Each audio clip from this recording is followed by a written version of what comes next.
امید آدھی زندگی ہے اور مایوسی آدھی موت۔ قرآن پاک کی خوبصورتی یہ ہے کہ آپ اس پیغام کو بدل نہیں سکتے، ہاں مگر وہ آپ کو بدل سکتا ہے۔ جو سجدوں میں روتا ہے اسے تقدیر پر رونا نہیں پڑتا۔ تم جب سکون کی کمی محسوس کرو تو توبہ کرو، کیونکہ انسان کو اس کے گناہ بے چین رکھتے ہیں۔ تہجد پڑھنے والوں کی تو وہ دعائیں بھی قبول ہو جاتی ہیں جن کا ذکر انہوں نے کبھی اپنے آپ سے بھی نہیں کیا ہوتا۔ درد کتنا بھی ہو اللہ کے آگے رونے سے سکون میں بدل جاتا ہے۔ نماز بوجھ نہیں بلکہ تمہارے بوجھ کو ہلکا کرنے کا ذریعہ ہے۔ اگر قسمت کا لکھا ہی سب کچھ ہوتا تو اللہ پاک کبھی ہمیں دعا مانگنا نہ سکھاتا۔ جن لوگوں کی تنہائیاں پاک ہوتی ہیں ان کی دعائیں کبھی بھی رد نہیں ہوتیں۔ جانتے ہو تمہیں آزمائش میں ڈالنے سے پہلے وہ تمہیں آزمائش سے نکالنے کا وسیلہ بناتا ہے۔ اس سے پہلے کہ مٹی کا بدن خاک بنے باوضو ہو کر مصلی پر جوانی رکھ دو۔ تم جسے ڈپریشن کہتے ہو وہ تمہارے نماز نہ پڑھنے کا نتیجہ ہے۔ استغفر اللہ دل سے نکلے ہوئے یہ الفاظ ہزاروں گناہوں کو بھی مٹا دیتے ہیں۔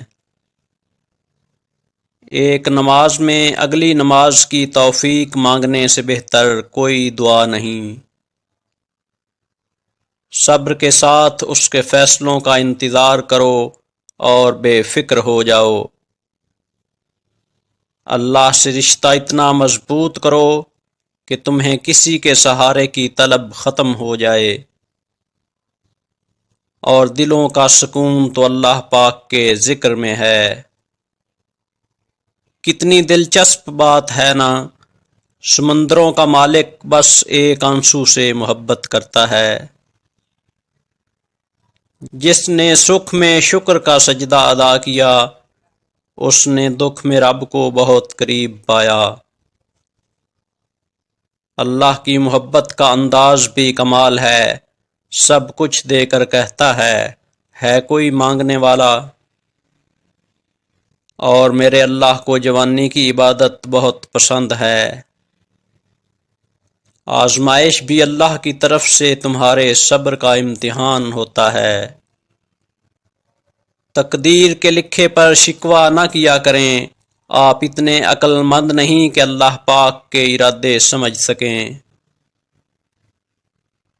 تم سمندر کی گہرائی سے پکارو گے اللہ وہاں بھی تمہاری سنے گا۔ ہر وہ شخص بے وفا اور ناقابل اعتبار ہے جو نماز نہیں پڑھتا۔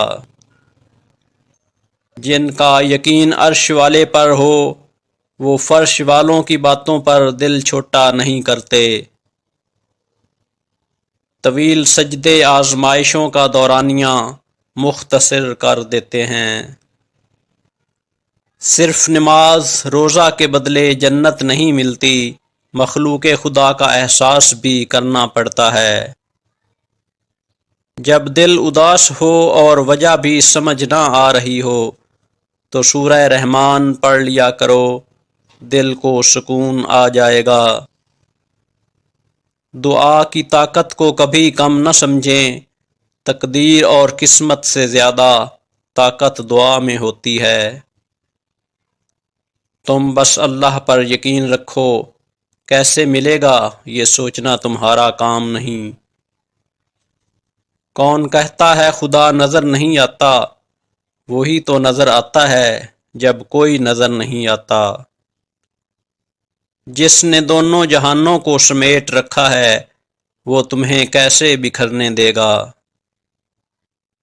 نماز پڑھنے سے صرف دنیا کی مشکلیں ہی ختم نہیں ہوتیں بلکہ موت کے بعد کی منازل بھی آسان ہو جاتی ہیں۔